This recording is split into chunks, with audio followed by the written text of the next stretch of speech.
Hello students, class 10th. I was telling you the question and answer of the chapter The Rise of Nationalism in Europe. Question and answer, the video 3 of the chapter. So let us start which question today we are going to tell you. Question is, what changes did Napoleon introduce to make administrative system more efficient in territories ruled by him? Napoleon के द्वारा कौन सी प्रशासनिक व्यवस्था जो थी system ज़्यादा प्रभावशाली थी अपने क्षेत्र में जो उसने रूल किए थे जिनमें, यानी नेपोलियन के द्वारा कौन कौन से प्रशासनिक सिस्टम जो था उसमें इफ़िशियंट प्रभावशाली थे उसके क्षेत्र में जिसमें उन्होंने रूल किया था। तो एज वी नो दैट कि नेपोलियन के बारे में हमने काफ़ी कुछ पढ़ा है। तो लेट अस स्टार्ट। तो आंसर लिखेंगे आप इसका, to make the administrative system more efficient. Administrative system को मोर इफ़िशियंट बनाने के लिए इन टेरिटरीज में जिसमें उसने रूल किया था, Napoleon introduce following changes. Napoleon ने कुछ निम्न बदलाव किए अपने टेरिटरीज में जो उसने जीते थे, जो टेरिटरीज या जिन टेरिटरीज में वो रूल किया करता था उसमें उसने एडमिनिस्ट्रेटिव के तौर पे काफ़ी चेंजेस किए। वो क्या थे तो वो हम लिखेंगे। एग्जाम की दृष्टि से क्वेश्चन काफ़ी इंपॉर्टेंट है। ही हैड, नंबर 1 है, he had incorporated revolutionary principle. क्रांतिकारी सिद्धांत जो थे उसने अपने प्रशासन में लागू किए in order to make the administrative system more rational and efficient. ज़्यादा रेशनल और ज़्यादा इफिशिएंट बनाया उसने प्रशासनिक जो व्यवस्था थी, जो प्रशासनिक सिस्टम था उसमें उसने काफ़ी इफिशिएंट किया। नंबर 2, ही हैड इनकॉर्पोरेट जो था, जो रिवॉल्यूशनरी प्रिंसिपल ने सुधार किए। नंबर 2 था, ही इंट्रोड्यूस नेपोलियनिक कोड इन 1804, जिसे हम सिविल कोड भी बोलते हैं। उसने 1804 में ही इंट्रोड्यूस नेपोलियन कोड लागू किया था, which did away with all privileges based on birth, जिसमें जन्म के आधार पर जितने अधिकार थे वो सब ख़त्म कर दिए गए इस नेपोलियनिक व्यवस्था के तहत, कोड के तहत। जितने को भी जो पादरी लोग थे, बिशप्स थे या क्लर्गी मैन थे या और जो नोवेल्स लोग थे, उनको जो जन्म से अधिकार थे, विशेष अधिकार थे, उनको समाप्त कर दिया। नंबर 3 है, ही इस्टेब्लिश इक्वलिटी बिफोर लॉ। बहुत अच्छा पॉइंट है। जैसे रिच और पुअर में डिस्क्रिमिनेशन होता था, लेकिन बाद में नेपोलियन कोड लागू करने से कानून के समक्ष समानता आई गई, इक्वलिटी दी गई, वहाँ पर फ्रीडम दी गई, वहाँ पर लोगों को कानून के समक्ष समानता मिली। And secure right to property, बहुत अच्छा पॉइंट है। और इसके साथ उसको सिक्योर राइट टू प्रॉपर्टी यानी संपत्ति का अधिकार दिया गया, किसी व्यक्ति को अपने उससे कितनी भी संपत्ति को गेन करने का अधिकार मिला।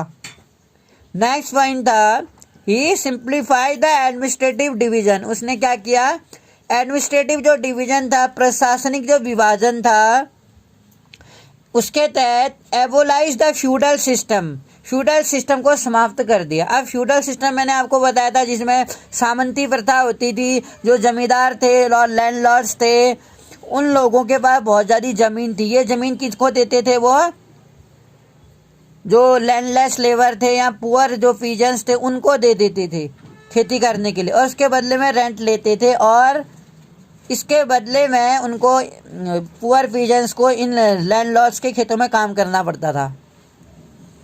तो ये जो फ्यूडल सिस्टम था, एंड फ्रीड पीजेंट्स फ्रॉम सर्डम, और मुक्त कराया, बंधुआ मजदूरी से किसानों को मुक्त कराया, सामंती प्रथा से मुक्त किया। एंड मिनरल ड्यूज जो थे उन दौरान बहुत सारे ड्यूज, रिवेन्यू कलेक्शंस में बहुत ज़्यादा इनको दूसरों से, लैंडलॉर्ड जमींदारों से कर्ज लेके खेती करनी पड़ती थी जिसका वो रेवेन्यू नहीं चुका हुआ था। तो बहुत सारे मिनरल ड्यूज थे, उसको सब समाप्त कर दिया गया। ये काफ़ी इम्पोर्टेंट पॉइंट था कि फ्यूडल सिस्टम को समाप्त किया और किसानों को बंधुआ मजदूर से मुक्त कराया और मिनरल ड्यूज से भी मुक्त कराया। ही लेड, अगला पॉइंट है, he led stress on improving infrastructure. उसने सबसे ज़्यादा दबाव किस में डाला, फोकस किस में किया, इंफ्रास्ट्रक्चर, अपने देश के जो उसका ट्रांसपोर्टेशन सिस्टम था, यातायात व्यवस्था, कम्युनिकेशन वगैरह जो थी उसकी, एंड बैंकिंग सिस्टम। इसने बैंक ऑफ फ्रांस करके एक बैंक खोला था, वहाँ पर बैंकिंग सिस्टम को भी सुधार किया। इससे देश की इकोनॉमी में भी काफ़ी सुधार आया।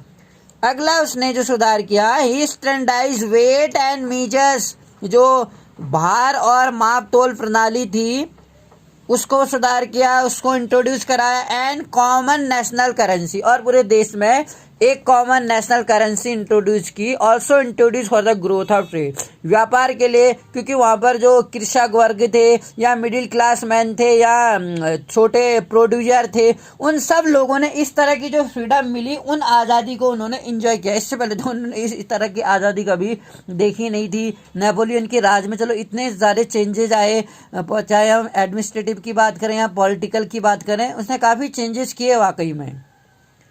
नेक्स्ट क्वेश्चन अगर हम बात करते हैं बेटा, briefly trace the process of German unification. जो जर्मन यूनिफिकेशन था उसके जो प्रक्रिया थी, कैसे हुई वो जर्मन का यूनिफिकेशन, किस किस तरीके से हुआ। तो नंबर 1 है इसका, हमने जर्मन यूनिफिकेशन के बारे में पढ़ा था। इटली यूनिफिकेशन हमने पढ़ा इन 1848 में। तो मिडिल क्लास सिटीजन्स थे जर्मनी के, try to unite different region of the German confederation. जो अलग अलग जर्मन कॉन्फेडरेशन था, अलग अलग रीजन के, वो यूनाइट हुए नेशन स्टेट बनाने के लिए, जो इलेक्टेड पार्लियामेंट के द्वारा गवर्न किए जाते थे।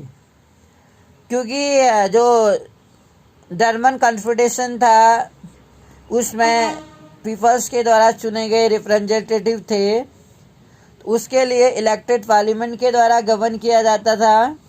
लिबरल इनिशिएटिव्स जो थे, उदारवादी जो शुरुआती जो था इनिशिएटिव पर, national building was however repressed by combined force of monarchy. Liberals लोगों को जो दबाव पड़ा लिबरल्स पर, जो नेशन बिल्डिंग्स के लिए राष्ट्र के निर्माता के रूप में बनाना चाह रहे थे, वह हाउएवर रिप्रेस्ड, उनको रिप्रेस किया गया।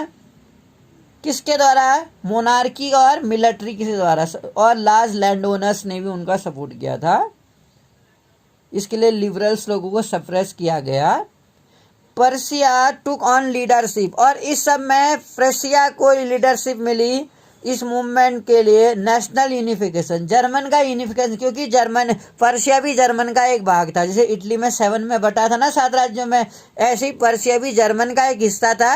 तो पर्सिया को इसकी लीडरशिप मिली इस मूवमेंट में नेशनल यूनिफिकेशन करने की। जर्मनी को जो चीफ मिनिस्टर था ऑटोमन बिस्मार्क, हम जानते हैं ऑटोमन बिस्मार्क, जो बिस्मार्क काफ़ी फेमस सेनापति था, ये चीफ मिनिस्टर था, was the architect of this process. इसका आर्किटेक्ट था। And out with the help of Persian army की मदद से और ब्यूरोक्रेसी, नौकरशाही जो उच्च कुल के जो लोग थे उन लोगों की मदद से उसने इसका मोर्चा संभाला। 3 वॉर, 7 सालों में 3 युद्ध लड़े गए, ऑस्ट्रिया, डेनमार्क और फ्रांस के साथ, और इस युद्ध का अंत एंडेड इन पर्सिया विक्ट्री के साथ हुआ। And completed the process of unification, और इस तरह से जर्मनी के यूनिफिकेशन की जो प्रोसेस हुई थी फाइनली वो पूरी हुई। और जर्मन को यूनिफिकेशन के लिए ऑटोमन बिस्मार्क जो था उसका रोल हम भूल नहीं सकते। उसका जो कंट्रीब्यूशंस था, उसका जो डेडिकेशंस था, जैसे वो चीफ मिनिस्टर था, तो फाइनली बहुत इम्पोर्टेंट उसने किया देश के लिए। और किस तरह से हमने आपको बताया कि जो डिफरेंट रीजन्स थे जर्मन कॉन्फेडरेशंस के, नेशन स्टेट्स के रूप में इलेक्टेड पार्लियामेंट्स चाहते थे। और इस तरीके से हम देखते हैं कि जो जर्मन के यूनिफिकेशन की प्रक्रिया थी और फाइनली जर्मन का यूनिफिकेशन किया गया। और जनवरी 1807 को जो पर्शिया का किंग था विलियम फर्स्ट, याद रखिएगा, उसी का सेनापति हुआ करता था, यानी मंत्री चीफ मिनिस्टर हुआ करता था। कौन? बिस्मार्क।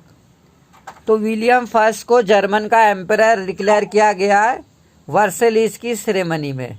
वर्सेलीज में एक सेरेमनी हुई जिसमें विलियम फर्स्ट को जर्मन का एम्परर डिक्लेयर कर दिया गया। जैसे इटली का एम्परर एम्यूनुएल सेकंड को डिक्लेयर किया था, याद होगा आपको, उसी तरह से जर्मन का एम्परर विलियम फर्स्ट को डिक्लेयर कर दिया गया था। इस तरीके से I taught you the two questions here. I hope you have written.